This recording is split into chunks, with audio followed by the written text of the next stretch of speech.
you've now asked me 3 questions about comments that I made 3 years ago. I wonder what Kamala Harris thinks about the fact that she supported policies that opened the American southern border. I wonder what Kamala Harris thinks about the fact that she lied to the American people about Joe Biden's middle facility for the office. You are interviewing me, Dana, because I respect the American people enough to sit down for an interview. I appreciate that. Kamala Harris has been the nominee for 3 weeks. She hasn't sat down for a real interview. Believe me, we are asking.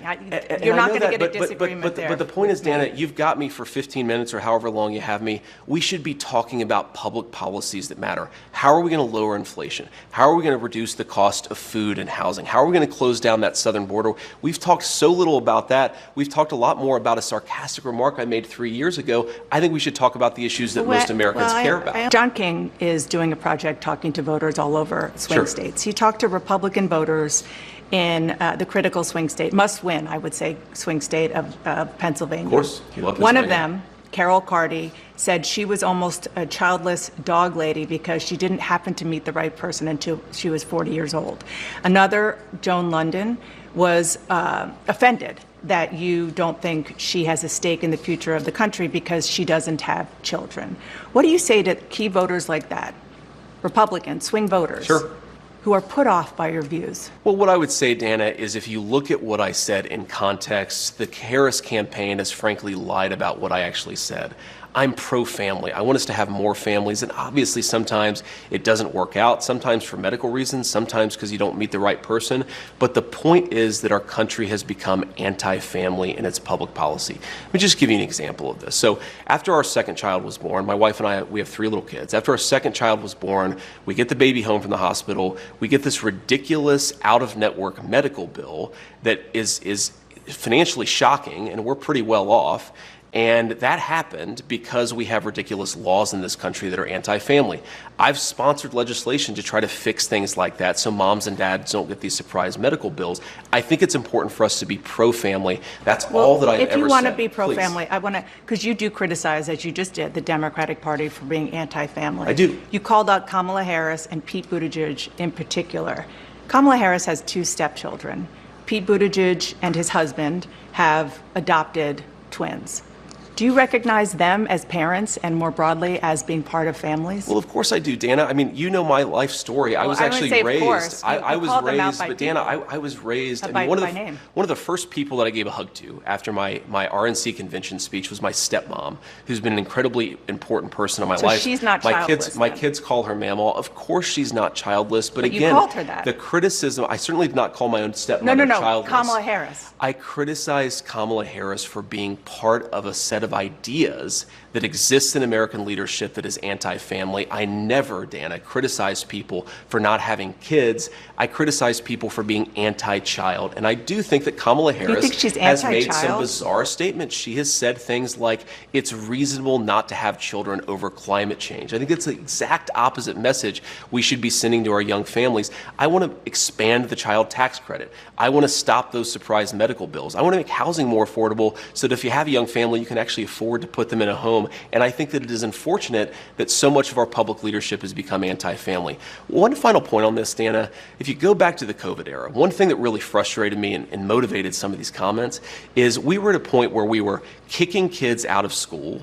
We were masking 3-year-olds and putting the masks back on them, even as they were trying to rip them off at school.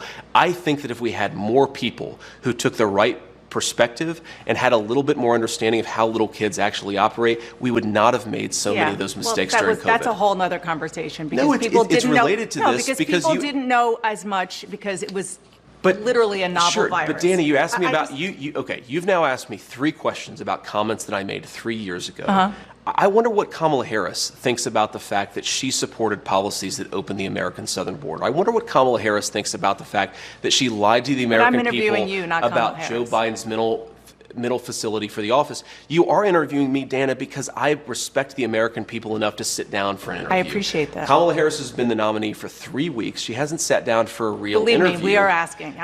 You're not going to get a disagreement there. But the point is, Dana, you've got me for 15 minutes or however long you have me. We should be talking about public policies that matter. How are we going to lower inflation? How are we going to reduce the cost of food and housing? How are we going to close down that southern border? We've talked so little about that. We've talked a lot more about a sarcastic remark I made 3 years ago. I think we should talk about the issues that most Americans care about. I only asked you one question about that. I asked you about policies, and I was asking about the military record that you brought up, nobody else did, of Tim Walz.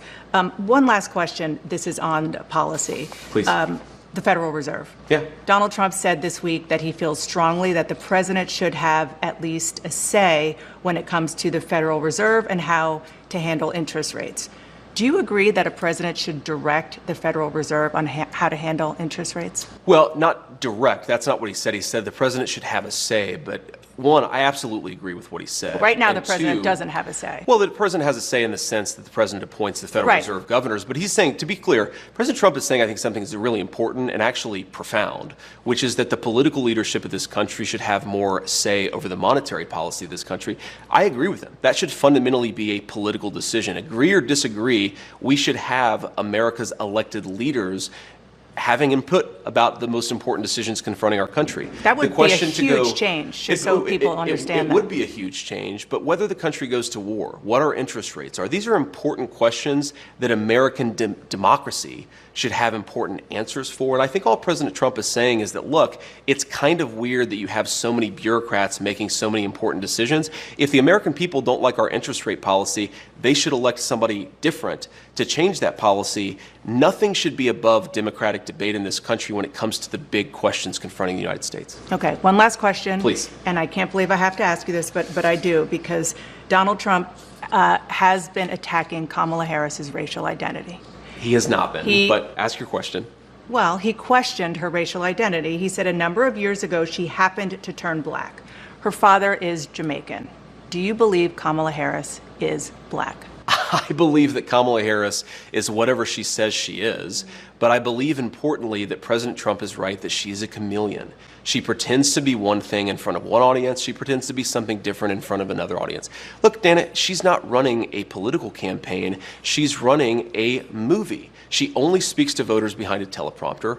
Everything is scripted. She doesn't have her policy positions out there. She hasn't answered why she wanted to ban fracking, but now she doesn't. She wanted to fund police, but now she doesn't. She wanted to open the border, but now she doesn't. She should have to answer for why she presents a different set of policies to one audience and a different set of policies to another audience. And I think that's what President Trump is getting at. This is a fundamentally fake person. She's different depending on who she's in front of. With respect, you changed your position on an important thing, which is Donald Trump. Of course I did. And so why are you not a chameleon? Because, Dana, I've explained to the American people what's different.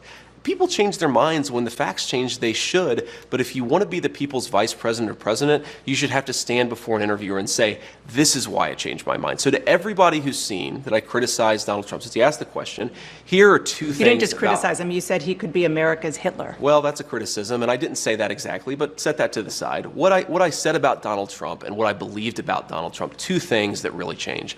First of all, I didn't think Donald Trump would be a good president. He was a great president. Wages were rising. The world was more peaceful. Remember, when Donald Trump was running for president the first time, they said he would start World War III. He brought more peace to the world than any president of my lifetime. The second thing, Dana, is I believed, and I'm ashamed of it, I believed a lot of the media lies about Donald Trump in 2016. I believe that he said things like, for example, the media said Donald Trump accused all Mexicans of being rapists and criminals. You actually look at what he said, he did not say that at all. And I think it's important when you see something, you change your mind, and that's all I've done. And my pitch to the American people would be, I imagine a lot of folks who are thinking about voting for Donald Trump in 2024, maybe they've bought in to the media lies about him. Think for yourself, look at what he actually said, and I think you'll find that he's, one, a very engaging guy, but two, was a very good president. There aren't media lies. We play him and we let him speak for himself, and so people are getting exactly. I'm not accusing you of lying, no, I know, Dana. I know. You know I like you, but no, the media I know you're lies not. from time to time I know you're about not, Donald but Trump. people hear him for himself. Last question. Please. Are you going to debate Tim Walz? Of course. I want to debate Tim Walz. I think it's important, and I think that it goes to a very fundamental difference between the Trump-Vance ticket and our opposition. We believe in talking to the media. We believe in answering questions. We believe in debating. I think it's really important. I mean, look, I'm asking the American people to make me their vice president. It's really important to stand before the American people to make that case, and I'm going to keep on doing it in whatever forum I get the opportunity. We look forward to it. Thank you so much for Dana. sitting down and taking my questions. Of course. Thank you for coming here.